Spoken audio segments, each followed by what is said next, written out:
बेट द्वारका को प्राचीन शहर द्वारका का हिस्सा माना जाता है। महाभारत और स्कंद पुराण जैसे भारतीय महाकाव्य साहित्य में ये शहर कृष्ण का निवास स्थान है। गुजराती विद्वान उमाशंकर जोशी ने सुझाव दिया कि महाभारत के सभा पर्व में इंद्रद्वीप को बेट द्वारका के रूप में पहचाना जा सकता है, क्योंकि कहा जाता है कि द्वारका के यादवों ने नाव से इसकी यात्रा की थी। समुद्र के नीचे पुरातात्विक अवशेष सिंधु घाटी सभ्यता के अंतिम हड़प्पा काल के दौरान या उसके तुरंत बाद एक बस्ती के अस्तित्व का सुझाव देते हैं।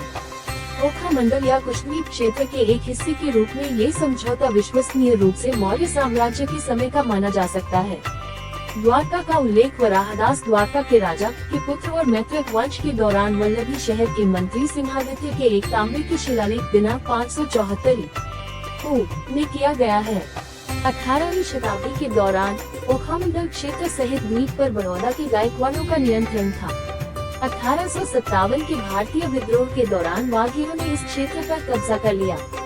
1859 में ब्रिटिशों के साथ एक संयुक्त आक्रमण के माध्यम से गायकवाड़ और अन्य रियासती सैनिकों ने विद्रोहियों को खदेड़ दिया और क्षेत्र पर पुनः कब्जा कर लिया।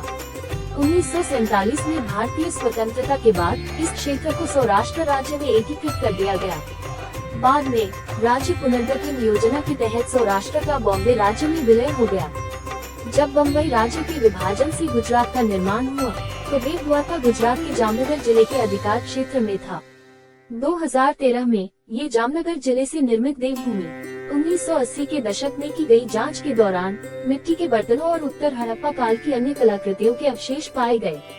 1982 में 1500 ईसा पूर्व की 580 मीटर 1900 फीट लंबी सुरक्षा दीवार मिली थी, जिसके बारे में माना जाता है कि यह समुद्री तूफान के बाद क्षतिग्रस्त हो गई थी और जलमग्न हो गई थी। बरामद कलाकृतियों में